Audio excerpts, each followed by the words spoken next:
Dans cette vidéo, je vais vous montrer comment on compense quand on n'ose pas dire non. C'est-à-dire que je vais vous montrer 5 systèmes de compensation qu'on met en place lorsqu'on n'ose pas dire non. Bonjour, ici Rémi, l'auteur du site affirmationdesoi.info. Je suis content de vous retrouver pour cette nouvelle vidéo.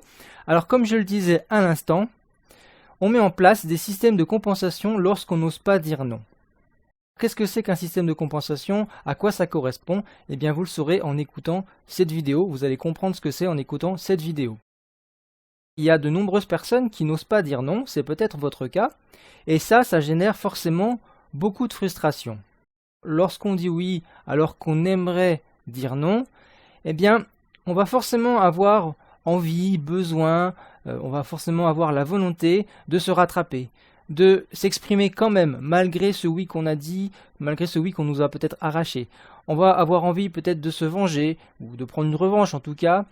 On va aussi vouloir avoir une meilleure image de soi, on va chercher à avoir une meilleure image de soi. Eh bien, pour ce faire, pour se rattraper, pour s'exprimer quand même, pour se venger, pour avoir une meilleure image de soi, on va mettre en place ces systèmes de compensation qui vont permettre donc de compenser ce qu'on aura perdu en disant oui. On aurait aimé dire non, on a dit oui, ça nous a fait perdre certains avantages, ne serait-ce que du temps peut-être, puisqu'il va falloir réaliser une tâche pour laquelle on s'est engagé. Eh bien, du coup, on va compenser pour avoir une espèce de sentiment d'équilibre à l'intérieur de nous. Vous allez comprendre tout de suite de quoi je parle. Voici les 5 systèmes de compensation que je voulais évoquer avec vous aujourd'hui dans cette vidéo. Le premier, c'est l'agressivité. Oui, on va répondre oui, mais on va quand même avoir ce besoin de s'exprimer. Et du coup, on va s'exprimer avec agressivité, ce qui va permettre de compenser ce oui qu'on a lâché à l'autre. Il y a aussi certaines personnes qui, parce qu'elles n'osent pas dire non, sont régulièrement agressives, parce que le fait d'être agressif, ça permet tout simplement de ne pas avoir à dire non. C'est en fait ce qu'on appelle une stratégie d'évitement, et là il s'agit plus donc de stratégie d'évitement que de système de compensation.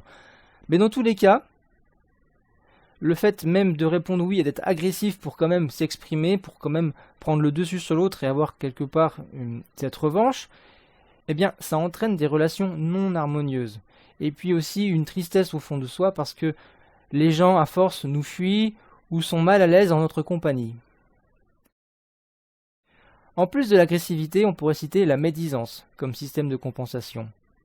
En face de la personne, on va dire oui, parce qu'on n'osera pas dire non, peut-être même qu'on va le faire avec un grand sourire, hypocrite, et par derrière, on va critiquer cette personne-là, on va dire du mal sur elle, donc à ce moment-là, on se venge, on prend notre revanche. Donc bien sûr, ça va créer des problèmes dans nos relations, ce comportement. L'envie et la jalousie sont aussi des systèmes de compensation. Pourquoi? Parce que les personnes qui osent dire non, elles vont prendre forcément moins d'engagement que celles qui n'osent pas dire non. Et ces engagements, ils seront plus volontaires. Ces personnes-là, quand elles diront oui, elles le diront de bon cœur. Et elles agiront de bon cœur, avec motivation, de façon volontaire. Donc ces gens-là, en fait, vont mener une vie libre. Ils se sentiront libres à chaque fois d'accepter ou de refuser ce qu'on leur demande. Donc ils se sentiront libres. Ils ne seront pas soumis à des engagements qu'ils n'auraient pas voulu, qu'ils n'auraient pas acceptés. Et forcément, quand nous, on n'arrive pas à dire non et qu'on voit ces personnes-là qui sont libres, qui réussissent à dire non, eh bien, ces réussites qu'ils ont nous renvoient à notre propre échec. Leur liberté nous renvoie à notre propre emprisonnement dans les engagements que nous, on prend parce qu'on n'arrive pas à dire non. D'où ce sentiment d'envie et de jalousie qu'on ressent pour ces personnes-là et qui est très désagréable. Et donc, de par ces sentiments-là et de par les réactions aussi qu'ils vont générer, eh bien, on aura encore une fois des problèmes relationnels. Juste entre parenthèses, avant que je ne vous parle du système de compensation suivant, pensez à vous abonner à ma chaîne YouTube si vous n'êtes pas encore abonné à cette chaîne. Si vous n'êtes pas encore abonné à ma chaîne YouTube, abonnez-vous, mais pensez aussi à cliquer sur la cloche qui se trouve sous cette vidéo, donc sur YouTube, qui va vous permettre d'être prévenu, d'être notifié de mes prochaines vidéos. Et puis, si vous aimez cette vidéo, pensez aussi à soutenir mon travail en mettant un petit pouce vers le haut sur YouTube. Je vous remercie pour votre soutien et je continue. Le quatrième système de compensation que je voulais évoquer avec vous, c'est celui de l'attente d'une contrepartie de la part de l'autre personne ou de la part d'un tiers. Alors qu'est-ce qui se passe dans la tête des personnes qui utilisent ce système de compensation? Qu'est-ce qui se passe dans la tête des personnes qui attendent une contrepartie? Eh bien, ces personnes-là, donc c'est peut-être votre cas, ne disent pas non parce qu'en fait elles se disent, ou en tout cas elles se convainquent que d'une manière ou d'une autre, elles recevront quelque chose en retour. Ça peut être des remerciements de la part de l'autre personne, ou même d'un tiers. Dans le cas d'une entreprise, on peut très bien attendre des remerciements de son big boss quand on obéit à son chef direct.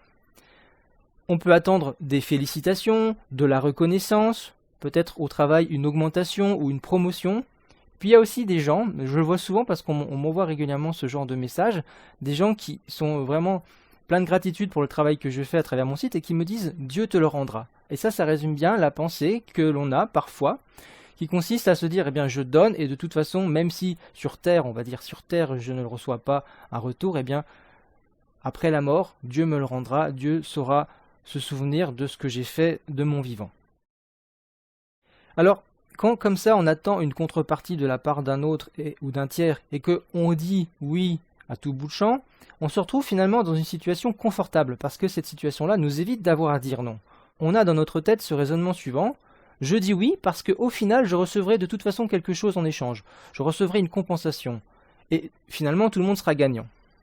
Alors le problème quand on raisonne de cette façon-là, c'est que premièrement, on risque de se retrouver finalement écrasé à force par les engagements qu'on aura pris, on risque de se retrouver dispersé et finalement de faire les choses qu'on a promises à moitié. On les fera à moitié ces choses qu'on a promises. Et deuxièmement, il y a le risque que la contrepartie ne vienne pas. Ou que si elle vient, elle ne soit pas à la hauteur de nos attentes. Et du coup, on aura une grosse déception, on aura de la frustration. Cinquième et dernier système de compensation que je voulais évoquer avec vous aujourd'hui dans cette vidéo, c'est l'indispensabilité. En fait, pour ne pas avoir à dire non, on va décider de se rendre indispensable à l'autre. Et pour ce faire, on va accéder à toutes les demandes de l'autre personne, de celle pour laquelle on veut se rendre indispensable.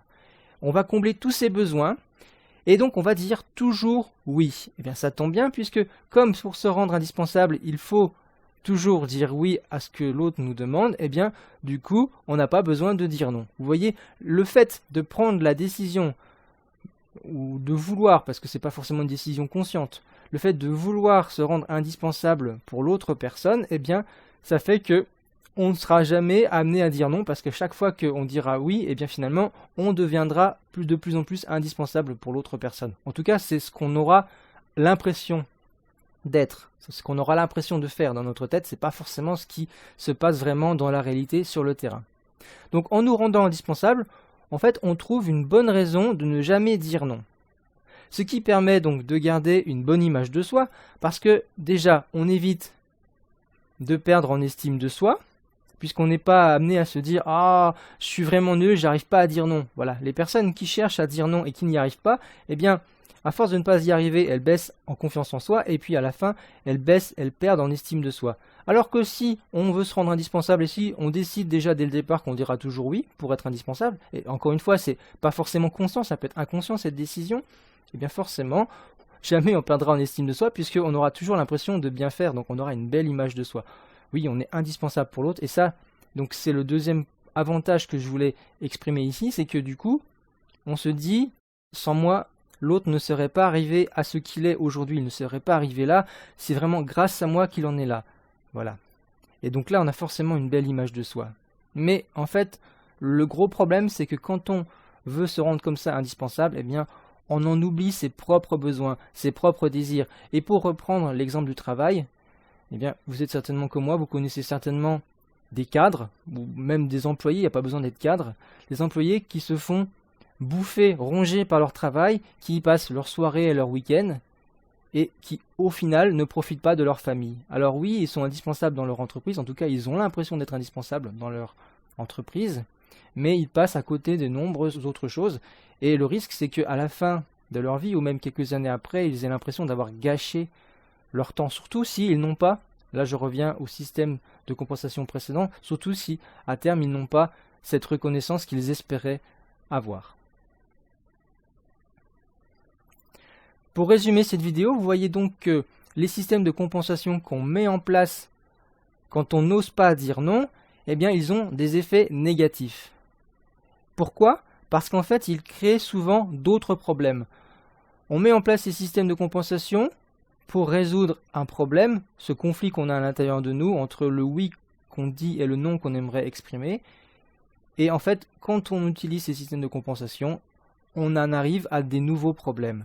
Des problèmes relationnels, le sentiment d'être écrasé par les engagements qu'on va prendre, et donc le sentiment aussi de subir dans notre vie, et puis déception, frustration, sentiments désagréables.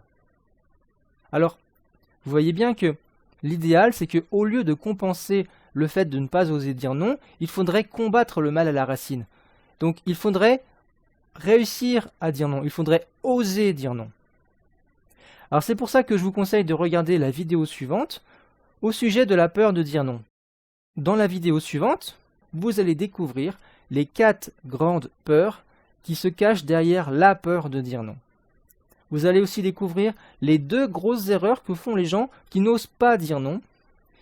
Et enfin, dans une 3e partie, vous verrez comment vaincre la peur de dire non. Là, je vous présenterai un programme pour vaincre cette peur de dire non. Donc, pour vous débarrasser de cette peur, ou au moins, pour réussir à dire non malgré cette peur. Donc, je vous invite à cliquer maintenant sur le lien qui se trouve sous cette vidéo et qui va vous amener à la vidéo suivante. Donc, si vous êtes sur mon site www.affirmationdesoi.info, le lien se trouve sous cette vidéo-ci. Et si vous êtes sur YouTube, le lien se trouve dans la description de la vidéo. Donc, vous devez faire déjà apparaître la description. Si celle-ci n'est pas visible et que vous êtes sur smartphone, vous devez d'abord cliquer sur le petit triangle pointe vers le bas, le petit triangle gris qui se trouve en bas à droite sous la vidéo. Vous cliquez dessus, la description apparaît et dans la description, vous retrouvez le lien qui vous permet d'accéder à la vidéo suivante. Donc, je résume. Pour découvrir les 4 grandes peurs qui se cachent derrière la peur de dire non, pour découvrir les 2 grosses erreurs que font les gens qui n'osent pas dire non, et pour apprendre à vaincre la peur de dire non, eh bien, je vous invite à cliquer sur le lien qui se trouve sous cette vidéo. Voilà, cliquez maintenant sous cette vidéo, et moi je vous retrouve tout de suite dans la vidéo suivante. A tout de suite de l'autre côté.